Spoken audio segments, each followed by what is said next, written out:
Hello everyone, I'm Neil Snape and I'm here to present the all-new BenQ SW271C monitor. It's an editing monitor for photography, video, as well as graphic arts.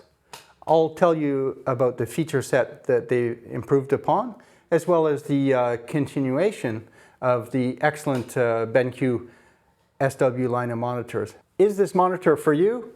We're going to take a look at the features and you'll be able to decide. This monitor has 16-bit lookup tables for better accuracy and more error correction so that your graduations are finer. Another new feature, of course, is the inclusion of HLG, which is a way of having the correct colors if you're using that format of video. The new feature set with this monitor are the inclusion of the second generation hotkey puck, which is fully customizable. It's a feature that I've always loved using. It gives you control to the entire functionality of the monitor at a distance.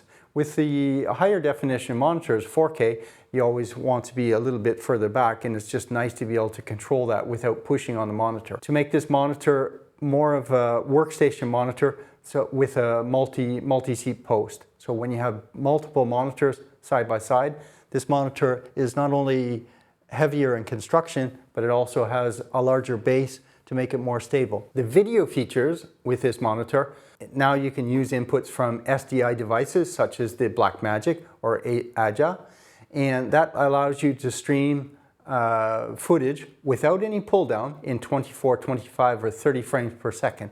That's a great advantage for a direct output and using this monitor as a reference monitor. This monitor is really destined to very high end, but at a very affordable price. Uniformity control level 3, and also color conformity controls.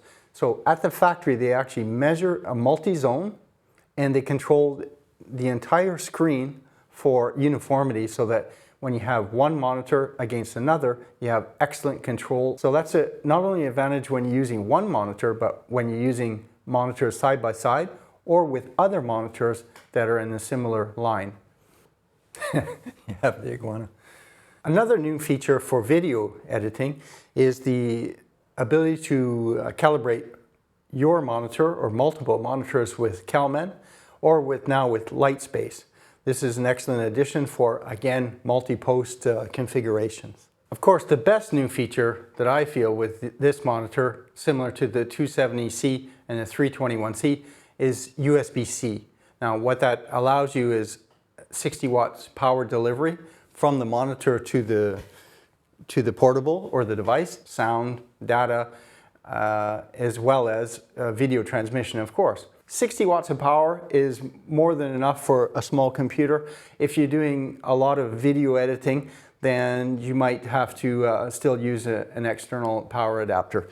BenQ started with the SW line of monitors essentially for photography and for video editing as well as graphic arts. What I like about the SW line of monitors is they cover 100% of sRGB, of course, and Rec 709, Adobe RGB, as well as a large portion of DCI P3. Now, all of their monitors in the SW line are made to give you the maximum of colors possible, and they all include a way of doing hardware calibration. Hardware calibration, so you're accessing the internal 3D lookup tables, and you're doing adjustments inside of the color processor directly with the monitor. That means that your video card then does not have to send out a corrected table. It actually puts out a pure signal, and it's the monitor that takes care of it.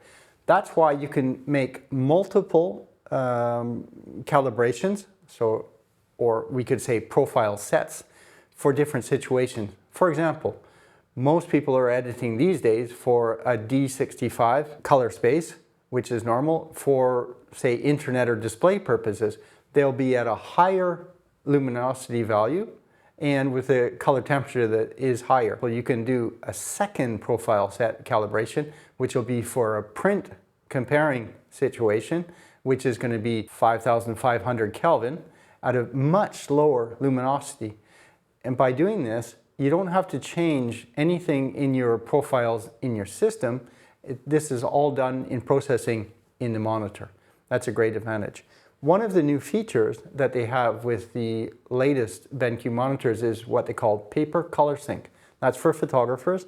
That's when you're doing print to screen matching. That it actually does a simulation automatically from your screen to the print with the print media profile in a certain viewing condition. Easier and more accurate so that you get your colors right and your idea of what the print is going to look like is exact without going through the trial and error process. This monitor also includes Gamut Duo, which means you can plug in a different source, a different computer, and have a different color space. So you can see on screen what it'll look like in different color spaces, which is a great advantage when you're doing multi-purposing of your images and also your video. Who is this monitor for?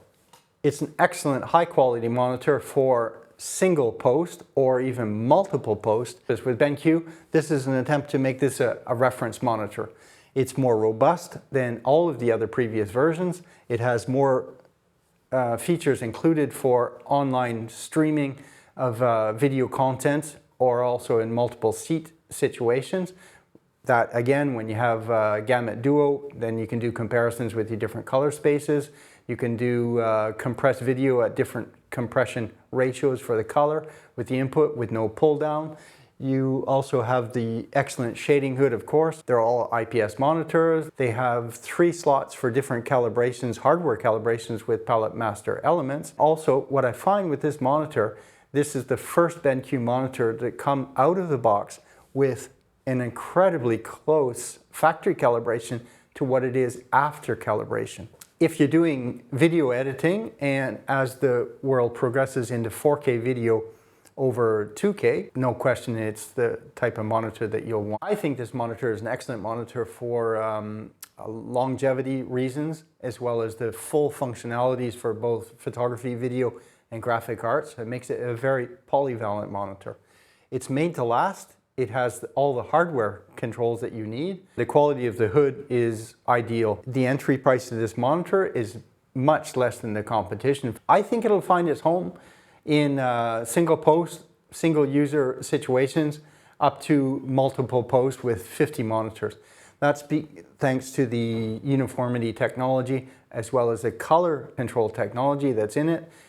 And of course, the overall build quality is at the top level. This monitor can be run in portrait orientation as well as landscape, and the additional panels for the hood are included. The monitor includes an excellent stand, heavy-duty aluminum. It's easy to fit in. It's got a bayonet mount in the base with a locking screw, as well as a handle on the top for carrying it around. It's ideal. Spring dampens raised lower, which is 150 millimeters, 15 centimeters, with 20 degrees forward tilt or -5 degree backward tilt and 90 degree swivel. Fantastic second generation hotkey puck, which allows any type of customization that are possible. 3 hotkey positions plus 2 other ones, one's a return, and you can set those to what you want. The center rotary dial button you can use to validate as well as to change brightness. The screen comes with an SD card reader and 2 USB 3 ports. When connected with the USB-C cable, one of the great new features of the recent BenQ monitors, including the SW271C, is what they call MBook. MBook is a color mode that mimics your Retina display or telephone or iPad.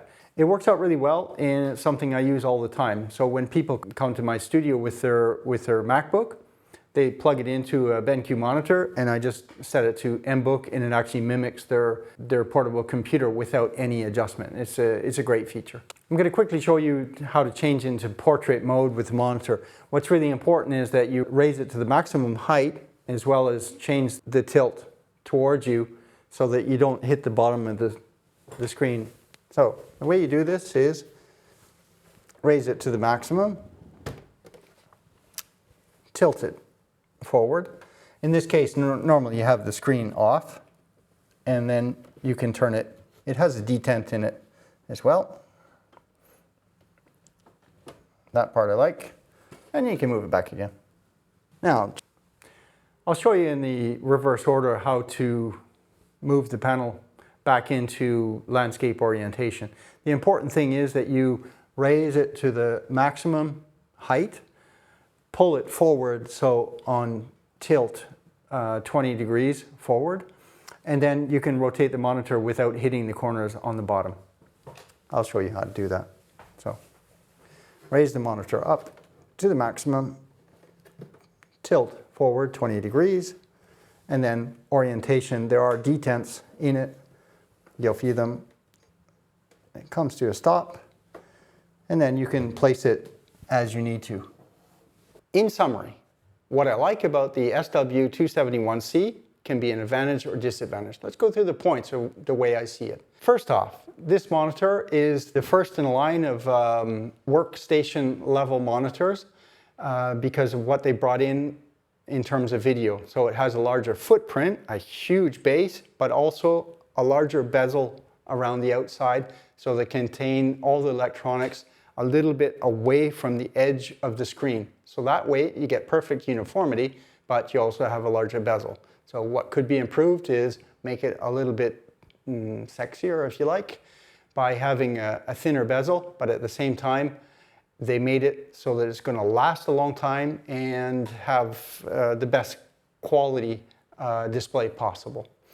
Another thing that I really like, of course, with any of the C designated monitors is the USB-C cable. It's a great thing to have it, and it allows data and communication, sound, video streaming, and some other functionalities that are only possible with this, which includes power delivery. This monitor supplies 60 watts of power, which is sufficient for most portables, and yet if you're doing a lot of video editing, 100-watt power delivery would have been better. With the SW line monitors, you have two USB ports and an SD card reader. With the SW271C, the USB ports are 3.1, which allows very fast transfer rates if you're going to plug in a hard disk. The disadvantages of having the ports plus the SD card reader are that it is behind the monitor on the left side. So if you don't have much space to get access to it, it's not necessarily convenient. The strong point of the 271C is that it's excellent at doing photography, video editing, as well as graphic arts. By being that type of monitor, the gray to gray response time, it suffers for that to have the quality of color and the wide gamut that you have with this monitor. Yeah, it could be a little bit better, a little bit faster. STI compatibility makes this new monitor at a whole new level for BenQ, and that way it's going to see itself in serious editing environments for video, as well as being polyvalent for photography and graphic arts. It's also Pantone certified, as well as CalMAN Verified. The application that you use is included, it's free, it's very easy to use and very specific to doing hardware calibrations called Palette Master Element. That's a great advantage of this monitor over non-hardware calibrated monitors. The only thing we'd like to see is that Palette Master Element has an overhaul as well as more frequent updates. BenQ SW line monitors have quality accessories, the best in the industry hoods. This particular monitor comes with the extension panels for doing portrait orientation viewing with the hood on. This monitor also comes with the Generation 2 hotkey puck, which is fully customizable. I find with the SW271C, the out-of-the-box factory calibration represents almost exactly the same as hardware calibration.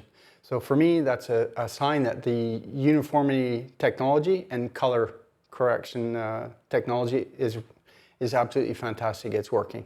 So this monitor is a really solid piece of gear. It's a 4K monitor, IPS. It covers everything that I would need to do in photography or video. I hope that you'll like it, and thanks for watching the video. Subscribe to my channel, hit the bell, and we'll see you again.